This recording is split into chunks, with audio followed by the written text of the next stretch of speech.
காலை நேரத்தில் உங்களோடு கூட கர்த்தருடைய வார்த்தையை பகிர்ந்து கொள்வதற்கு கர்த்தர் பாராட்டின நல்ல கிருபைக்காக கர்த்தருக்கு நன்றி செலுத்துகிறேன். சங்கீதம் 27 சங்கீதம் 8 இப்படியாக சொல்லுகிறது, என் முகத்தை தேடுங்கள் என்று சொன்னீரே, உம்முடைய முகத்தையே தேடுவேன் கர்த்தாவே என்று என் இருதயம் உம்மிடத்தில் சொல்லிற்று. தாவீது சொல்லும்போது கர்த்தர் சொன்ன வார்த்தையை அவர் இந்த இடத்துல நினைவு கூர்ந்து திரும்ப சொல்லுகிறார். நீங்க என் முகத்தை தேடுங்கன்னு சொன்னீங்களே, நான் உங்களுடைய முகத்தையே தேடுவேன் என்று அவருடைய இருதயத்திலிருந்து அவர் அறிக்கை பண்ணுகிறார். இருதயத்திலிருந்து ஒரு தீர்மானத்தை எடுக்கிறார். இன்னைக்கு நாம் எத்தனையோ சூழ்நிலைகளிலே மனுஷனுடைய முகத்தையே பார்க்கிறோம்.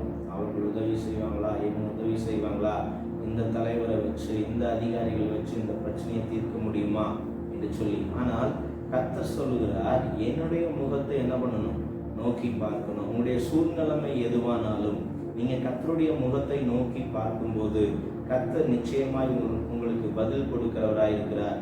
சங்கீதம் 34 சங்கீதத்துல 5 ஒரு காரியத்தை நாம் பார்க்க முடியும். அவர்கள் அவரை நோக்கி பார்த்து பிரகாசம் அடைந்தார்கள், அவர்கள் முகங்கள் வெட்கப்படவில்லை என்று சொல்லி. ஜனங்கள் அவரை நோக்கி பார்த்தார்கள், இயேசுவை நோக்கி பார்த்தார்கள். அதனால அவருடைய முகங்கள் பிரகாசம் அடைந்தது, அவர்கள் முகங்கள் வெட்கப்படவில்லை என்று சொல்லி தெளிவாய் தாவீது இந்த சங்கீதத்தில் குறிப்பிடுகிறார்.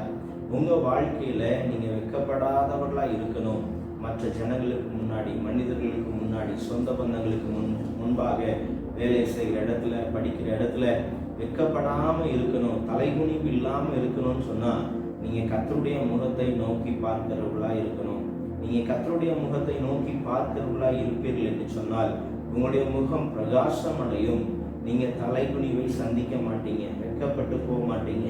அதைதான் தாவீது சொல்லுகிறார், என்னுடைய முகத்தை தேடுங்கள் என்று சொன்னீரே, உங்களுடைய முகத்தையே தேடுவோம் கர்த்தாவே என்று சொல்லி தாவீது அறிக்கை பண்ணுகிறார். இருதயத்திலிருந்து ஒரு தீர்மானத்தை எடுக்கிறார்.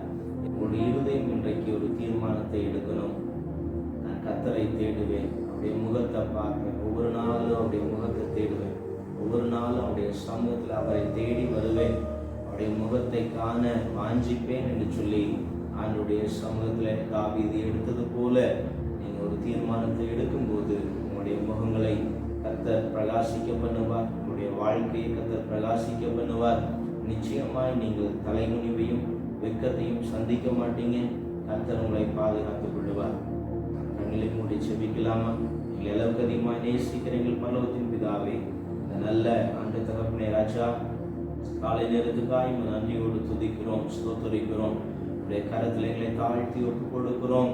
அன்றே என்னுடைய முகத்தை தேடுங்கள் என்று சொன்னீரே, உடைய முகத்தையே தேடுவேன் கர்த்தாவே என்று சொல்லி தாவீது இருதயத்திலே தீர்மானத்தை எடுத்தது போல நாங்களும் எங்களுடைய இருதயத்திலிருந்து நாங்கள் தீர்மானங்களை எடுக்கிறோம்.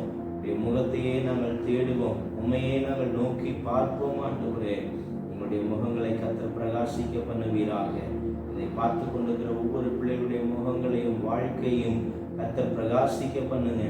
வெட்கப்படாமல் தலைகுனிவை சந்திக்காமல் பிள்ளைகள் வாழ கர்த்தர் உதவி செய்யும்படியாக செபிக்கிறோம். எல்லா துதியும் கனம் ஒருவருக்கு செலுத்துகிறோம். நாம மாத்திரம் மகிமைப்படட்டும். இயேசுவின் நாமத்தில் செபிக்கிறேன், ஜீவனுள்ள நல்ல பிதாவே.